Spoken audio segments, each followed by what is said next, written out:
I'm out here on the 70-acre field. I had to put a new lock on the gate, and so I figured I would just take a look at what's going on while I was out here. This field is only about 7 minutes away. It's about 5, 6, 7 minutes away. I think it's 7 minutes away from the 190-acre field. And so all three of my fields, like if I were to go from this one to the 190-acre field, it would take me about 7 minutes. And then for me to go from my 190-acre field to my 50-acre field, it would take me about 10 minutes. And then for me to go from that 50-acre field to my house, it would take me 17 minutes. So everything is more or less within a 10-minute circle of each other, and that's very fortunate for me. I was able to find about 320 acres of farmland just in this area, so that's very fortunate for me. But the thing is that I don't own any of these properties. I lease all these properties, and so if the owner ever decides to sell the property, then I'm SOL, right? And that's also one of the things that that I think about at times. And when I make a lot of money, I will go into buy myself my own land. That's one of the things that I'm looking to do, is to buy myself my own land. That's one of the things that I need to do. And with what I got going on right now, I figured that today I would go over the business plan one more time. I would go over what exactly am I looking to accomplish and everything. I would go over everything one more time. All right. All of this stuff, nothing has changed. I've already said if anything has changed, I will say this has changed because of this reason, and I will give you the reason, okay? And I've been speaking about this in the past, but a lot of this stuff, my whole thing about it is like, if you knew what you were doing, all right, if people knew what they were doing, you would know because they would be doing it. And a lot of people are effectively just complete idiots, okay? Most people are complete idiots. I don't know why that has happened. I don't know why it's happened. I don't want to know why, all right? But it's happened, and there's I don't go around saving people, okay? When it comes down to it, I do very well for myself. And and that means something, okay? I do very well for myself, and that must mean something. All right, if it was easy, everybody would do it. So I will go over my business plan one more time, and I will go over it in detail, okay? So I would reasonably anticipate that over the next 3 or 4 months, I will have about I will start liquidating animals probably by about the beginning of next month. Maybe within 2 months, I will start liquidating animals, and I will start reinvesting the money. When I reinvest the money, when I take that money and I purchase an asset that is tax deductible, and I purchase these assets at their equitable evaluation, right? I've said think about cattle like gold, because cattle and gold are in the same sector of the economy, okay? The way that I look at it, or the way that I describe what I do, is effectively think about it like a gold refinery. I effectively refine gold. That's what I do. I take these stones that are full of gold, and I turn that stone full of gold into a gold coin, and that's effectively what the market wants. Gold coins, gold bars, etc., etc. Okay, that's what the market wants. And so think about it like a gold refinery, okay? Think about me like a gold refiner. And so when I take my money, the money that I make, and I purchase assets that are tax deductible, and I purchase these assets at their equitable evaluation. And the whole idea of the market for me is that as long as I trade the average over a long period of time, I reasonably anticipate that the value, the monetary value of cattle will go upwards over a long period of time. There may be 3, 4, 5 years where the market does steadily go downwards. That may happen, and this is also why I do not suggest putting all of your money into the market at the same time. Realistically, if you can't grow grass, I would not even consider running cattle. And I know right now it's a difficult spot for the market for the commercial farming industry, simply because there's nowhere else you can really make money other than cattle, okay? and that's put people in a very rough spot. Machinery is very expensive, interest rates are high, grain prices are low, right? Feeder cattle are at record high values, and this has put people in kind of a rough situation. And so and I do believe that there is a margin of desperation, there is a margin of greed, there is a margin of delusion in the cattle price right now. And the big risk of, if you put all of your money in the market at the same time, if anything happens that causes the price of cattle to trickle downwards, you have to understand that a 10%, a 5% move down in the cattle market, a 5% move down in the cattle market's like $140. Evaporated, gone, just gone forever. Not gone forever, but 5% move downward in the cattle price right now is effectively like $140.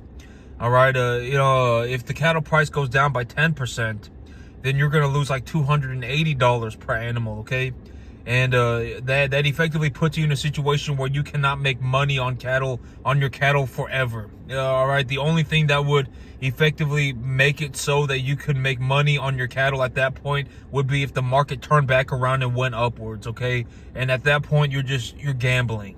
All right, I would reasonably anticipate that over the long period of time, over the next 50 years, within 50, in a very honest way to look at, a very easy, I guess a reasonable way to look at this, is that what I reasonably believe is that the price of beef will be higher in 50 years than it is today. There will be times in the market where the price of beef goes up and down and sideways and etc. Cattle go up, down, sideways, whatever it may be. But I believe that the overall long-term trajectory of the beef market of the cattle market will be to move in an upwards direction over a long period of time. There will be periods here and there where the price of cattle do go down, and they may even go down for sustained periods of time for 3, 4, 5 years straight. Slowly go down for 3, 4, 5 years straight. But it may happen, but it's not that big of a deal. Okay, over the long term, I believe that the price of cattle will go upwards. And so in terms of the business plan, if I take the money that I make and I purchase a tax deductible asset, and I purchase this asset at its equitable evaluation, then I get to keep all of the money, right? I have something that is as valuable as the money, but it is not money. It is an asset. And the reason that I do that is why? Well, because money does not do anything. I take the money that I make and I purchase assets with it. And why do I do that, right? Because I can knowledgeably increase the value of the asset. Money, if it's sitting in a bank account, it's not going to do anything. There's nothing that you can do to that money to make it go up if it's sitting in a bank account, okay? You're going to have to invest in something. I mean, maybe you put it in a high yield savings account, but even then, you're going to get 3, 4, 5%, something like that. And so, I can actually make money grow. I can actually make money with money. And this is one of those things that are very rare. It's very rare. The idea of making money with money, very few people know how to do it. There are a lot of people that make large amounts of money, but making money with money, that skill set is very rare. There are people that can make money doing whatever, right? They can make money doing other things, but the idea of making money with money, being able to make money with money, is very rare. And so when I take a look at my business plan, what am I doing, right? When I make money, I take that money and I invest it into a tax-deductible asset at its equitable evaluation. And this is an asset that I can knowledgeably appreciate the value of. When I do that, it's effectively like me putting my money into a savings account. That's how I see it. It's like me putting my money into a savings account. So when I have this money and I have these assets, what do I do then? I leverage against my assets. And why do I do that? The big reason of why do I do that? Because when I leverage against my assets, I can buy more assets. And if I have more assets, I can appreciate the value of the assets more, right? I can appreciate the value of more assets at the same time. That's why I do it. All right. And so in this situation, let's think about what do I reasonably anticipate will happen over the next 3-4 months. I will probably end up with about 60 cattle worth of my own money. All right. And these 60 cattle will probably be worth, I don't, depending on where the market's at. Right now, one of these animals at 800 pounds worth about $2,700. But you include the heifers and all that, and we just lowball it at $2,400. $2,300. That would still mean that the 60 calves would be worth over 100 and they would be worth like 140 grand. Okay. But I just said reasonably, let's just think about it like 100 grand. Okay. Let's just think about it at 100 grand. And also, this is the thing. When it's time to grow grass, here very shortly, it'll be time to grow grass. I will probably be able to put on almost 3 pounds a day. Because here's the thing. When I have large amounts of grass, I will have to herbicide this field. You can see a bunch of weeds coming up on this field. I will have to herbicide this field. But when I can grow grass, if I can feed 90% of the animal's diet, right? I speak about this all the time. The feed values of the grass are very important, right? If you don't understand the idea of feed values and, the correlation between feed values and average daily gain, all right, you go and figure it out, read about it. Look up feed values and then look up average daily gains. Go and Google it, all right? It's not difficult to understand.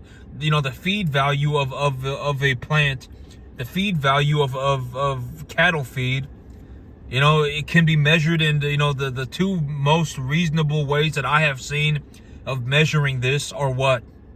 TDN and NEG, right? Net energy of gain.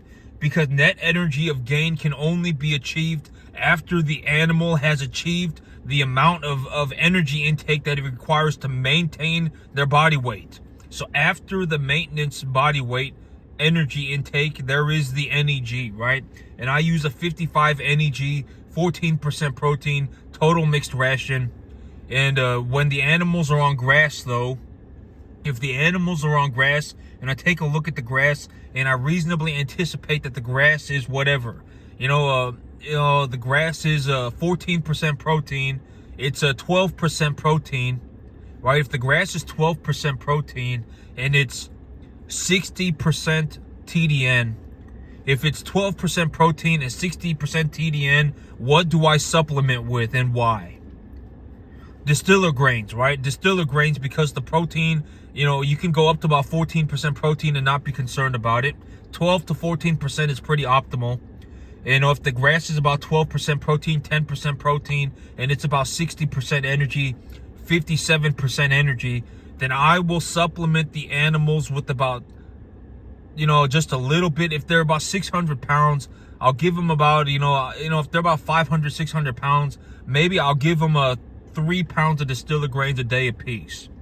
And why do I do distiller grains, right? Because if they are eating 90% of their diet in grass, then the bacteria that is in their rumen that is responsible for digesting the food that they are eating will, you don't want to mess with the bacteria in the animal's gut. If you mess with the bacteria in the animal's gut, it will probably cause problems, okay? I mean, it will cause problems. I've seen it. They will have digestive upset. They won't eat as much. They won't gain very well. You could cause, there are all sorts of problems that can happen, okay? And so if you're going to feed, and if your animals are on a primarily forage-based diet, you can't just change them over to a primarily grain-based diet, right? I talk about this all the time, and etc. And you can't do the reverse either. If your animals are on, well, actually, here's the thing. The thing about grass, and I'm not saying put your animals directly on any type of grass. If you have some well fertilized like winter wheat, I have had one animal die bloating to death on winter wheat, and I have also had forage wheat, and I've also had one animal bloat to death on annual ryegrass. I planted some tetraploid ryegrass some fast-growing ryegrass, and I have had one animal blow to death on that, and I have also had an animal blow to death on forage wheat. So it's very important when you put your animals on grass that you understand feed values, okay? You really want to understand feed values, but if your grass is good, right? You've taken a look at it, and maybe I've said the signs of a good quality grass to put your animals on is that there needs to be a somewhat ample amounts of biomass accumulation. There needs to be some decent biomass accumulation, and also the flag leaf of the plant. If there was a flag leaf present on the plant, you can almost be guaranteed that practically almost every grass at that point, if there is a visible flag leaf, that the grass will be good to be grazed. And effectively at that point, if you just put the cattle on the grass, it doesn't really matter what you had them on. If you put them on the grass, they'll be able to eat that stuff, no problem. That grass is very, very, very, very easy on their digestive system. All right, cattle are very good at digesting, good quality grass. A good quality grass. Don't put them on some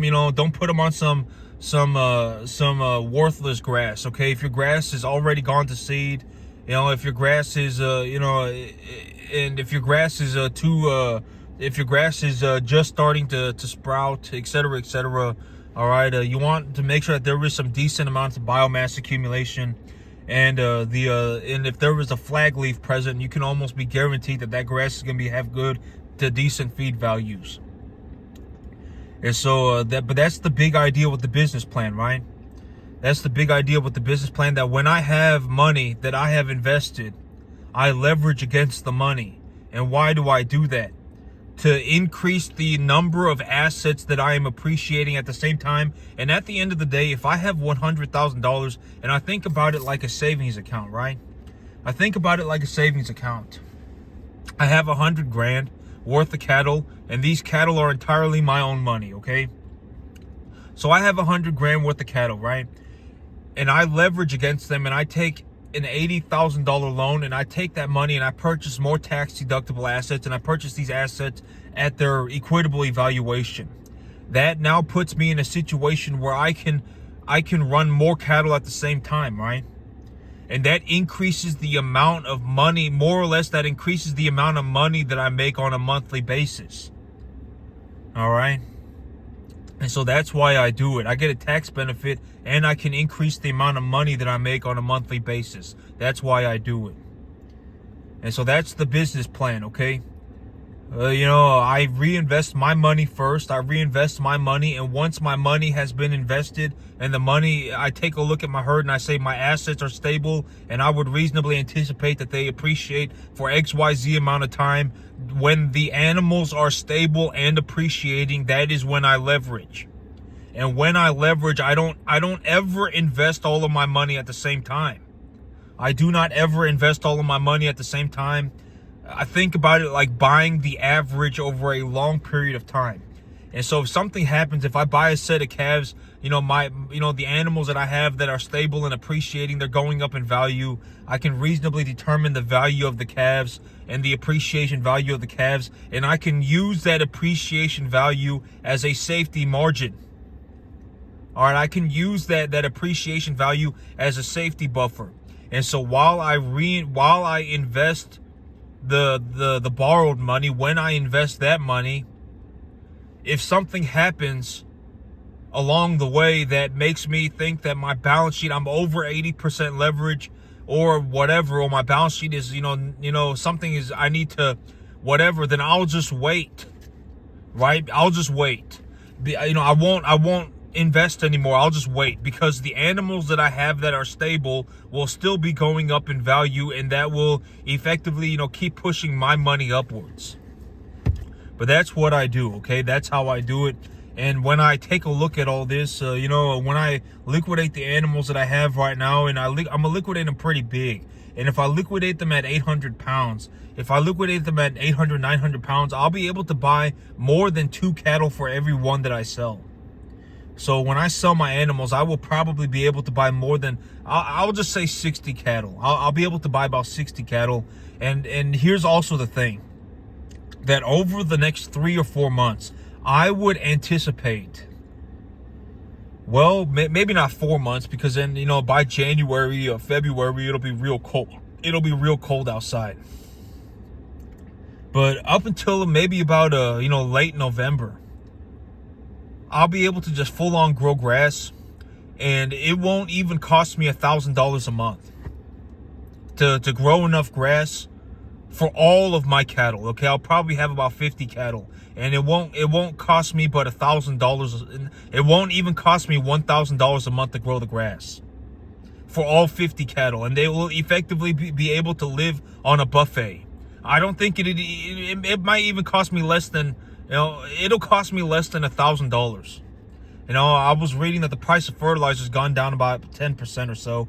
And so if I pay whatever, $590 a ton, I can buy 1.5 tons of fertilizer for less than $1,000. Well, let's just say $600 a ton. So that'd be $900. And I buy a jug of herbicide, it'll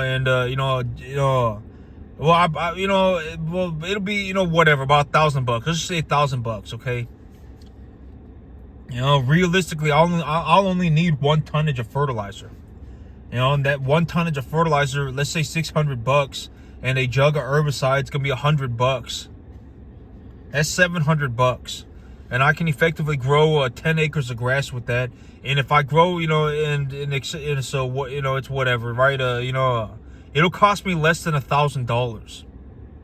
It'll cost me less than $1,000, and I'll be able to raise 50 cattle.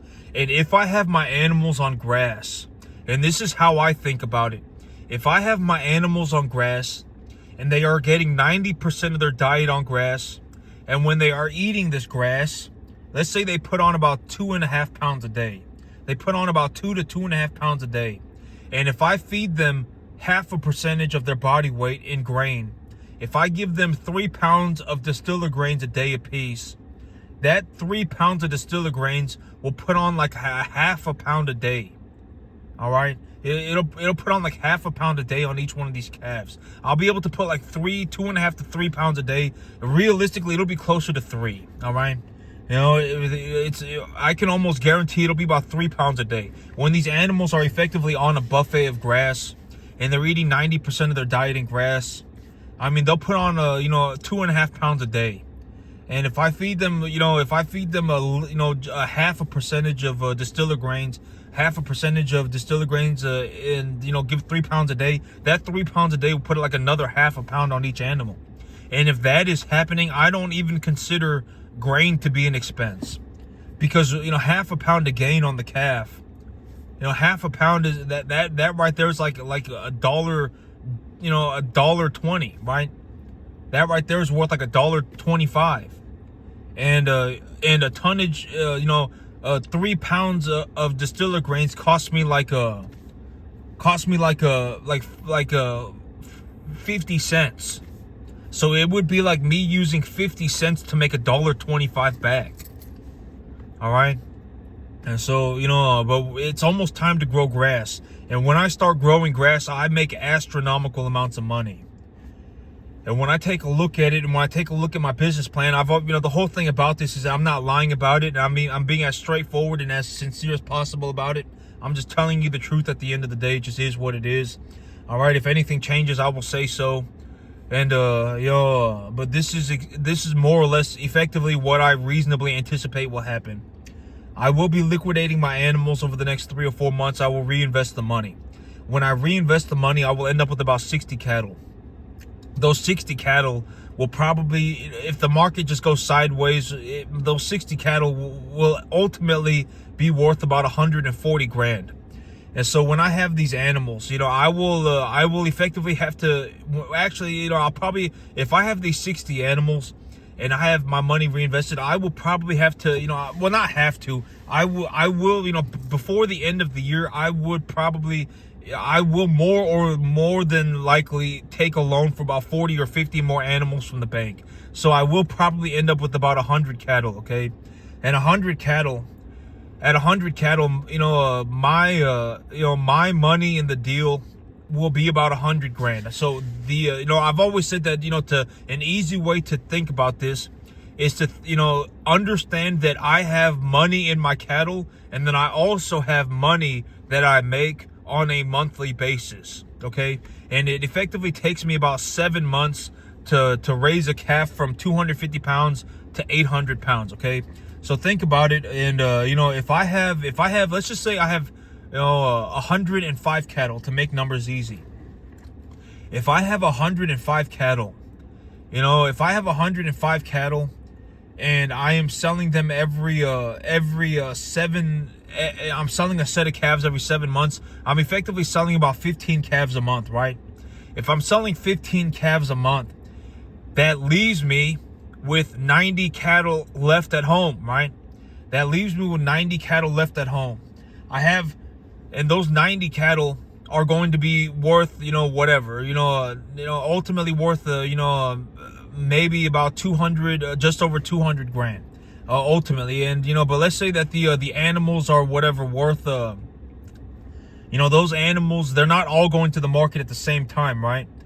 And so if I sell 15 animals, I still have 90 animals. And next month I will have another 15 animals. And then next month I'll have another 15 animals, et cetera, et cetera. So there is a value in the calves that is called the unrealized gain, right?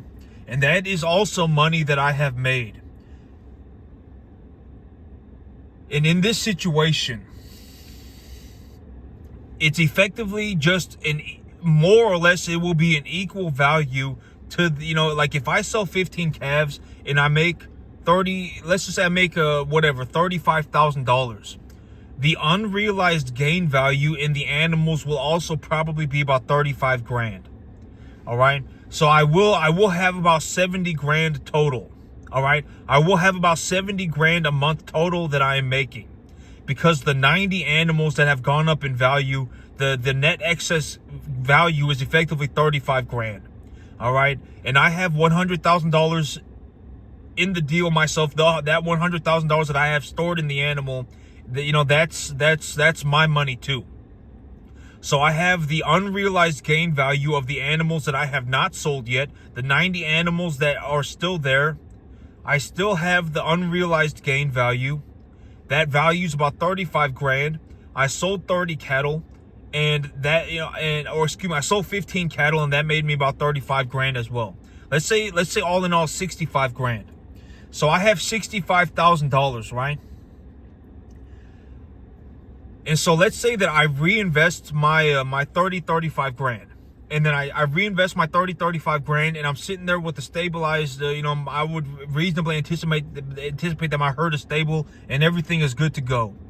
Or let's say that I have larger preconditioning facilities, and I have determined that I can actually precondition 60 or 70 cattle at the same time, right? Let's say that I do ultimately end up which I probably will have, a larger preconditioning facility.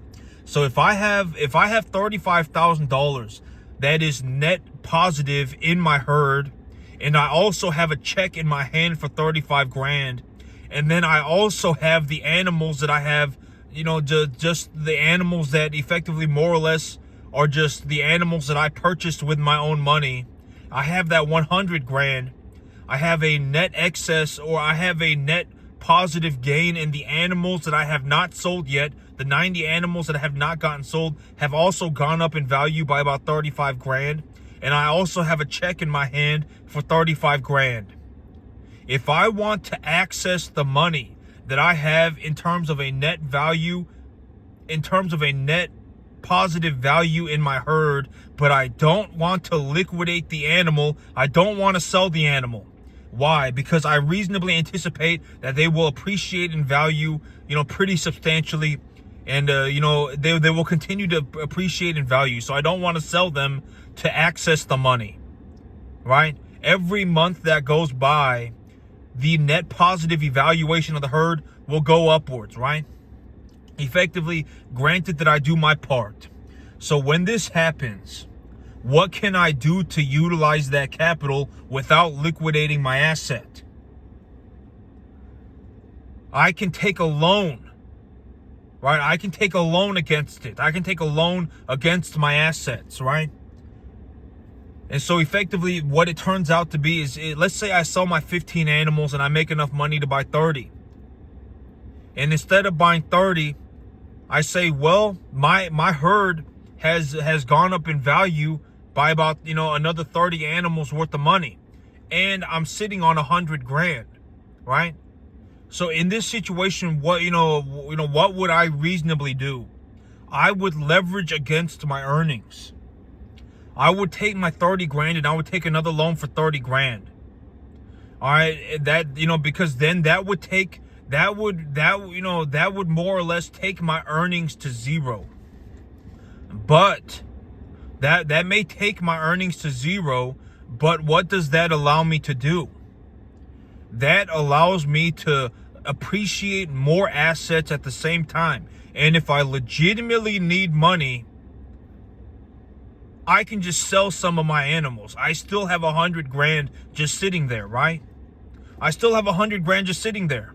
Or I can just put it on my credit card, and the next time that I go and sell animals, the next month when I sell animals, I can just pay the bill. It doesn't matter, okay? And realistically, but that's the business plan. So I have the money that I have saved. The equity of the herd is my money. I have animals. Those animals are worth money. That's effectively my money in the deal. When I liquidate animals, those are my realized gains. Every month that goes by, the net positive evaluation of my herd will be going upwards, granted that I do my part. So I may have put 100 grand in the deal, but my money in the deal is technically going upwards, right? As long as I take care of the animals. And if I take care of the animal, et cetera, right? And so if I have my money in the deal, that, and the value of my assets are going up on a monthly basis, but I have not paid myself that money yet, what is the value of that called? What is that?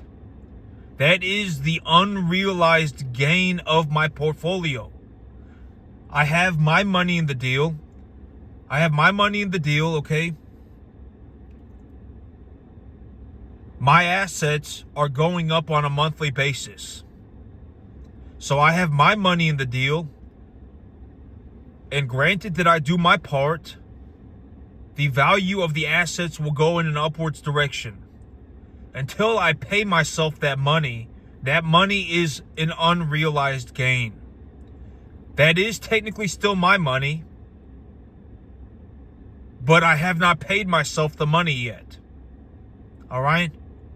And so the unrealized gain, effectively, it's about equal to the amount of money that I would bring home when I liquidate a portion of my herd. So if I have 105 animals total, and I sell 15 of the animals, and I make 30 grand, let's say I make 35 grand, the unrealized gain of the 90 animals will be about another 35 grand. So in this situation, that is when I would, leverage against my assets, leverage against my earnings, right? I would leverage against my earnings. And when I leverage against my earnings, if I ever enter a situation where where I take a look at it and I've reasonably determined that my leverage is over 80%, or my leverage is over 80%, then I will stop leveraging. I will stop using the bank's money. I will stop taking loans, right?